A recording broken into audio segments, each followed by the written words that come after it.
ایک بار کی بات ہے کہ ایک خوبصورت لڑکی جس کا نام زویا تھا ایک چھوٹے سے گاؤں میں رہتی تھی۔ زویا کو ہمیشہ سے ستاروں اور آسمان کی دنیا سے ایک عجیب سی کشش محسوس ہوتی تھی۔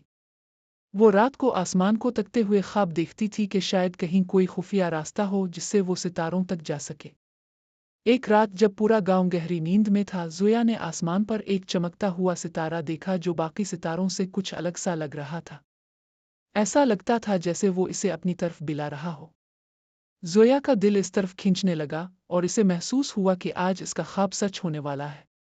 وہ جلدی سے اپنے باغ میں پہنچی جہاں ایک پرانا اور بڑا درخت تھا۔ اس درخت کے نیچے مٹی میں ایک چھوٹا سا روشن راستہ دکھائی دینے لگا جو سیدھا آسمان کی طرف جاتا تھا۔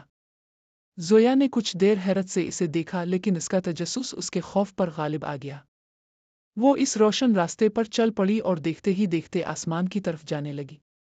کچھ ہی لمحوں بعد زویا آسمان کی بلندیوں پر پہنچ گئی۔ وہاں ایک حیرت انگیز دنیا آباد تھی جہاں بڑے بڑے ستارے اور بادلوں کے محل تھے۔ چاند کے آس پاس خوبصورت چاندنی کے پھول کھلے تھے اور وہاں کے باسی طلسمی پرندے اور چمکدار پروں والے پریوں کی مانند تھے۔ زویا کو وہاں کے باسیوں نے خوش آمدید کہا اور اسے بتایا کہ وہ بہت خوش قسمت ہے جو آسمان کے رازوں تک پہنچ گئی ہے۔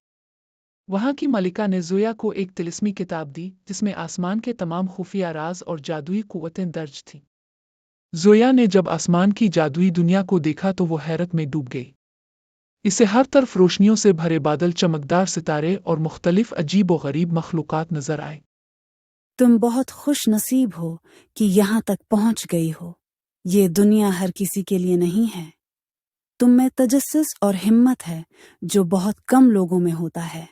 لونا نے زویا کو آسمانی دنیا کے مختلف راز دکھائے۔ وہ اسے اسٹلن نامی ایک ستاروں کے محافظ سے ملانے لے گئی جو طویل سفید بالوں اور ستاروں کی مانند چمکتی آنکھوں والا ایک درویش سا شخص تھا۔ اسٹلن نے زویا کو بتایا کہ ہر ستارے میں ایک کہانی اور ہر بادل میں ایک خواب چھپا ہے۔ اس کے بعد زویا کی ملاقات سیلسٹ سے ہوئی جو نرم و نازک پروں والی ایک پیاری سی پری تھی۔ سیلسٹ نے زویا کو بادلوں پر چلنے کا جادو سکھایا اور انہیں ایسی جھیل کی طرف لے گئی جو کہکشاں کی روشنی سے روشن تھی۔ زویا نے وہاں پہلی بار بادلوں پر ناچنا سیکھا اور خود کو آزاد محسوس کیا۔ آخر میں زویا کو نمبس نامی ایک جادوئی بادل سے دوستی ہوئی جو اس کا ہر وقت ساتھ دیتا۔ نمبس ایک نہایت مزاحیہ اور شرارتی بادل تھا جو زویا کو ہنساتا اور آسمان کے عجائبات کے بارے میں بتاتا۔ کچھ دن بعد زویا کو احساس ہوا کہ اسے واپس زمین پر جانا ہوگا کیونکہ اس کا دل وہاں بھی بسا ہوا ہے۔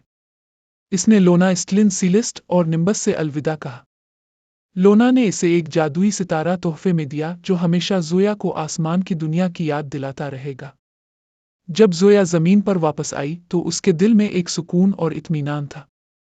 اب وہ جب بھی آسمان کو دیکھتی اسے اپنی جادوئی دنیا، اپنے دوست اور ان کے ساتھ گزاری خوبصورت یادیں یاد آتی۔ وہ جانتی تھی کہ اگر کبھی اس کی روح آسمان کی طرف کھینچے گی تو لونا اور اس کے دوست اس کا استقبال کرنے کے لیے وہاں موجود ہوں گے۔